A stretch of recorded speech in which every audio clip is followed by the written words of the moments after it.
O Senhor esteja convosco. Proclamação do Evangelho de Jesus Cristo segundo Lucas. Naquele tempo dizia Jesus aos chefes dos fariseus, que o havia convidado: quando tu deres um almoço ou um jantar, não convides teus amigos, nem teus irmãos, nem teus parentes, nem teus vizinhos ricos, pois eles poderiam também convidar-te e isso já seria a tua recompensa. Pelo contrário, quando deres uma festa, convida os pobres, os aleijados, os coxos, os cegos. Então tu serás feliz, porque eles não te podem retribuir. Tu receberás a recompensa na ressurreição dos justos. Palavra da salvação.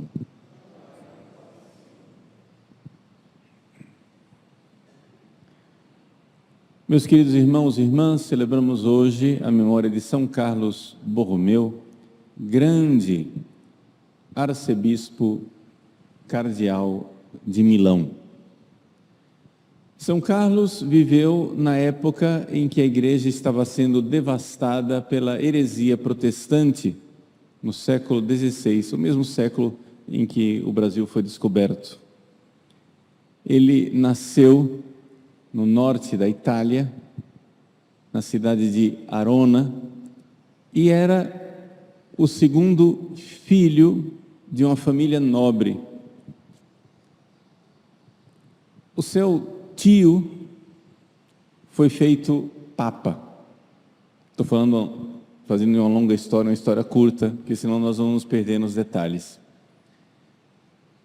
E com o titio feito papa, o tio queria alguém de confiança que estivesse ao seu redor e chamou o jovem Carlos, que ainda não era padre, fez com que ele fosse nomeado cardeal, sem ser padre, ainda era leigo, era cardeal, e assim era o braço direito, né, do seu tio. Então ele era o secretário do Papa, ele que ficava e ajudava o Papa, que vivia uma grande tarefa, a tarefa de reformar a igreja durante o Concílio de Trento, fazer com que os decretos do Concílio de Trento fossem executados nas dioceses. Vamos então entender que tarefa era essa. Primeira coisa que nós precisamos saber é que no século XVI, quando o Brasil foi descoberto, havia na Europa um grande conflito espiritual que teve repercussões políticas. É o protestantismo. O que é isso? Lutero, um padre católico, começou a ter ideias muito estranhas a respeito de pecado e a respeito de salvação.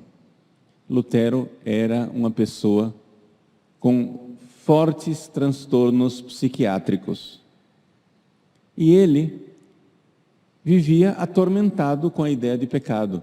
Para vocês terem uma noção, a confissão do Lutero durava 6, 7, 8 horas. A gente não sabe se a gente dá uma surra no Lutero ou no confessor dele, que aceitava uma confissão que durava 8 horas seguidas. É evidente que aquilo era uma doença. Aquilo não era uma confissão. Aquilo era um sintoma de um grave transtorno psiquiátrico. Quando Lutero foi ordenado padre, ele foi celebrar sua primeira missa, ele teve um surto no altar e quis sair correndo de medo. O padre teve que segurar ele no altar para ele voltar e terminar a missa. medo de um Deus cruel, de um Deus que iria condená-lo. Bom, esta realidade, o Deus cruel que vai condená-lo e todo esse transtorno psiquiátrico de escrúpulo, Lutero achava que era o catolicismo. Então é evidente que, como quem quer se livrar de uma doença, Lutero se livrou do catolicismo e inventou um novo sistema para não ficar doente. Um sistema que consistia no seguinte: tese número 1, é impossível não pecar. Vou dar um exemplo. Se você está na Sexta-feira Santa, é proibido comer carne, você tem que jejuar. E o seu vizinho, que não é muito católico, faz um churrasco. Você sente o cheiro da carne assando. E você fica com a boca salivando e com vontade de comer carne. Qualquer católico normal diria: o que é isso? Tentação. O que é isso? Concupiscência da carne. O que é isso? Pecado? Não, de jeito nenhum. Qualquer católico normal da cabeça diria: isso não é pecado. Eu não pequei, porque eu senti o cheiro do churrasco e tive vontade de comer churrasco, eu não pequei. Mas o doido do Lutero e os formadores dele, que eram todos meio doidos também, diziam que isso era pecado. Ou seja, a própria concupiscência já era pecado. É evidente que você enlouquece com uma coisa dessas. É evidente que você vai ficar doido.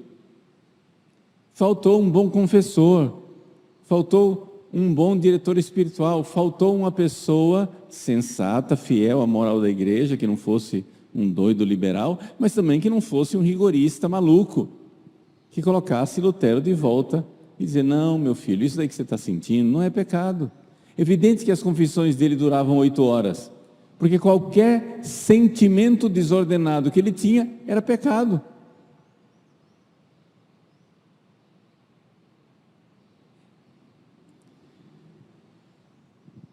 O pecado não está em sentir. O pecado está, às vezes, em consentir e às vezes em realizar a coisa. Bom, Lutero resolveu o problema dele.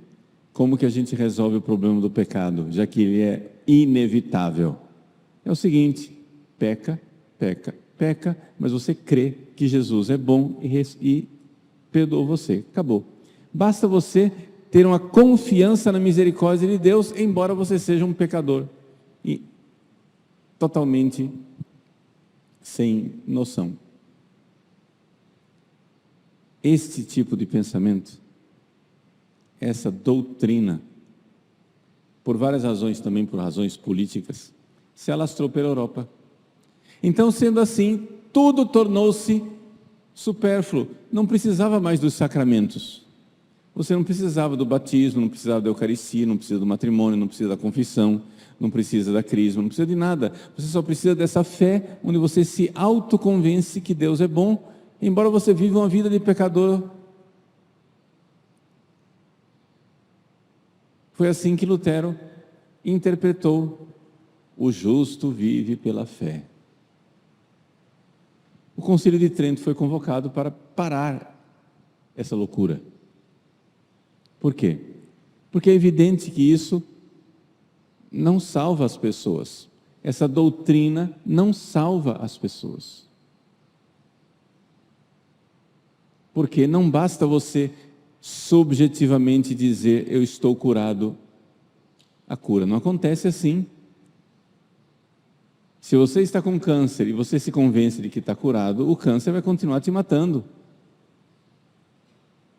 Não basta um bem-estar subjetivo. Não basta você chegar e dizer assim: não estou morrendo, e de repente você não morre. Não basta a confiança de que eu não estou doente. Tem que ter remédio. E o remédio está onde? Está na graça, está nos sacramentos, está na confissão, está na Eucaristia. É uma coisa objetiva. Há algo que você precisa fazer para receber o perdão dos pecados e mudar de vida e viver a santidade, coisa que Lutero não acreditava. Lutero não acreditava na santidade. Ontem, solenidade de Todos os Santos, nós celebramos a alegria de ser católicos e saber que a santidade, ela não somente é possível, ela é o projeto de Deus para nós. Deus quer que nós amemos. Deus quer que nós sejamos diferentes. O jovem Carlos, então, em Roma, estava ajudando o seu titio, que era o Papa, não é? Para implantar essas coisas do Concílio de Trento, levar as pessoas aos sacramentos. Mas para isso havia uma grande dificuldade. E a dificuldade eram os resquícios daquilo que a Igreja Católica vivia no fim da Idade Média. Na Idade Média, houve um problema interno na Igreja, que é o fato de que a Igreja, ela teve muito sucesso. Mas como assim, padre? O sucesso foi o problema? Sim. A Igreja, no início, ela era perseguida. Para você ser católico, você precisava ter muita opinião. Mas, de repente, todo mundo começou a virar católico e a Igreja começou a influenciar os reis, os nobres, as pessoas poderosas, etc. E então, os papas e os bispos se tornaram pessoas muito influentes, no sentido positivo, porque pregavam e os reis obedeciam. Logo, algum espertinho pensou e disse assim: opa, e se eu for papa? E se eu for bispo? Será? Vamos lá. Ser papa e ser bispo tornou-se então um projeto de poder. E as pessoas começaram a querer aquela influência que a igreja tinha. Então, a igreja estava cheia de padres e bispos que não tinham vocação, mas que estavam lá simplesmente porque aquilo era uma posição social invejável. E o Concílio de Trento precisava fazer com que os padres e bispos voltassem a ser aquilo que eles eram: pastores de almas. Vai cuidar das ovelhas. Foi então que o Carlos, o jovem Carlos, na sua vida, teve que tomar uma grave decisão.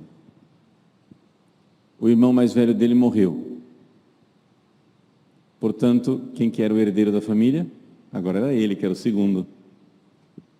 A família então pediu ao Papa: Papa, já que ele não é padre ainda, dispensa ele do cardinalato, ele deixa de ser cardeal e ele vem aqui para se casar e levar a família para frente. O Carlos chegou e disse: não, senhor, minha vocação é na igreja.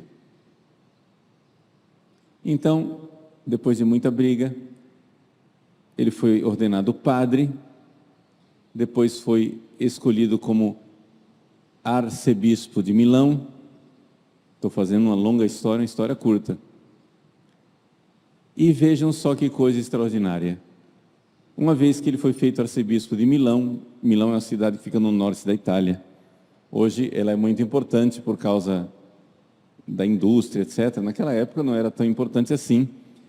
Era parte do Império Germânico, ou seja, era dominada pelos espanhóis, Carlos V, que lutou contra Lutero, etc. O nosso São Carlos, feito arcebispo de Milão, ele chegou e disse para o Papa: tio, eu vou tomar posse da minha diocese. E o tio se descabelou e disse: não, eu fiz você arcebispo de Milão para você ficar aqui comigo em Roma e me ajudar. Eu só fiz você arcebispo para você ser importante. Disse: não, mas as almas das pessoas lá em Milão precisam de um bispo. Mas de jeito nenhum, tio, nós estamos fazendo o Concílio de Trento para convencer os bispos que eles precisam ir lá cuidar das suas ovelhas. Ser bispo não é ser um cargo importante. Ser bispo não é ser um político, um influencer, um rico, uma pessoa... Não, ser bispo é ser pastor, é cuidar das pessoas. Eu vou tomar posse da minha diocese.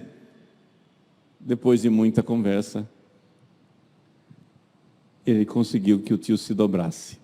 O Papa, então, deixou São Carlos ir tomar posse de Milão, que estava sem bispo residente há 80 anos.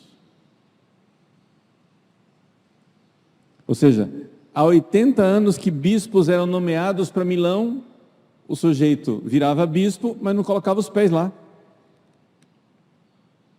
Então vocês imaginem, uma diocese há 80 anos sem pastor. O que é que aquilo tinha virado? Uma confusão. A Catedral de Milão estava numa situação que era quase que uma praça com teto. Ou seja, estava devastada por dentro.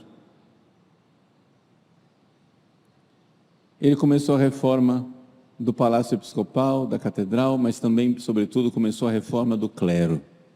Começou a fazer com que as pessoas verdadeiramente se voltassem para Deus. Começou a pedir aos padres que cuidassem de suas paróquias. Eu vim aqui, tomei posse da diocese para cuidar de vocês, padres.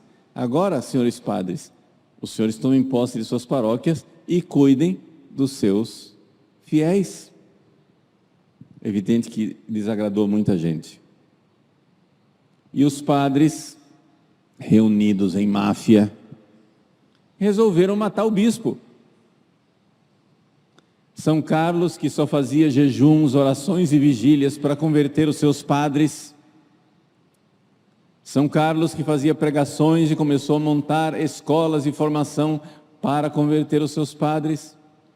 São Carlos, que queria que o seu povo tivesse pastores e por isso queria a transformação espiritual dos seus padres. São Carlos, então, um dia rezando na capela, recebeu um tiro.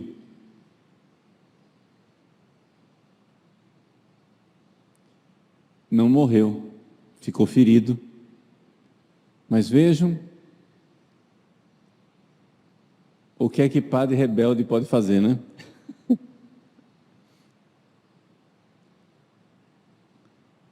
O bispo tentou pôr ordem na diocese e os padres mandaram matar o bispo.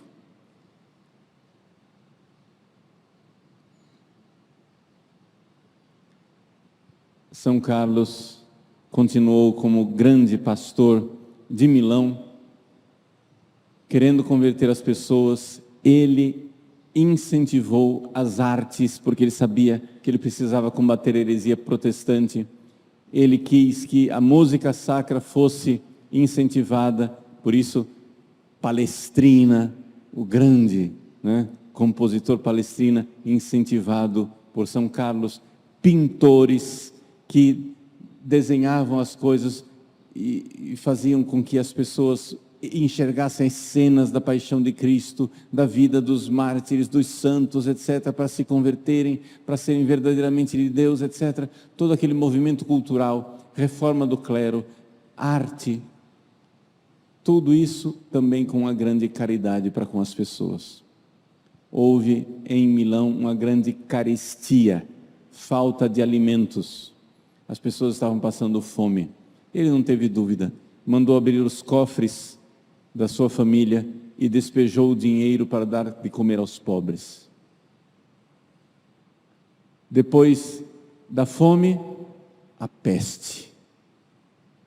Da Hungria veio a peste negra, que contaminou Milão. O saldo final foram mais de 17 mil pessoas mortas, numa cidade que era pequena na época. Não se podia reunir as pessoas dentro da igreja para rezar por causa do contágio da peste. São Carlos o que fez? Mandou erigir colunas nas praças abertas para as pessoas terem um lugar para rezar, mandou celebrar missas nas praças. Ele não tinha internet na época. Mandou celebrar missa nas praças para que as pessoas pudessem assistir à missa, mesmo que espalhadas e longe umas das outras. Fez procissões, súplicas, pedidos a Deus e então passou a peste.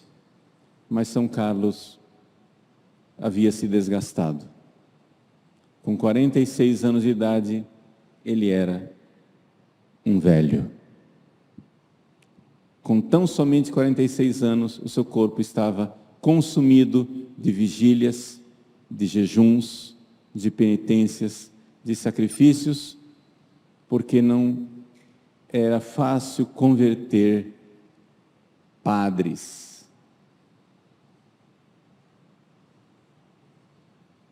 Ele era um bispo que sabia que era pastor de padres, que ele precisava converter o seu clero.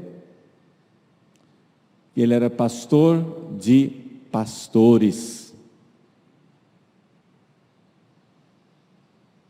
E assim, aos 46 anos de idade, entregou sua belíssima alma a Deus, querendo a reforma da igreja, sabendo que a loucura de Lutero estava privando as pessoas da salvação da alma, porque as pessoas não tinham os sacramentos, não tinham a pregação do Evangelho, não tinham a Santa Liturgia.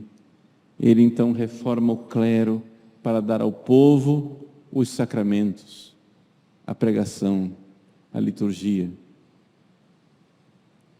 Grande realizador das reformas, da verdadeira reforma da igreja, do Concílio de Trento.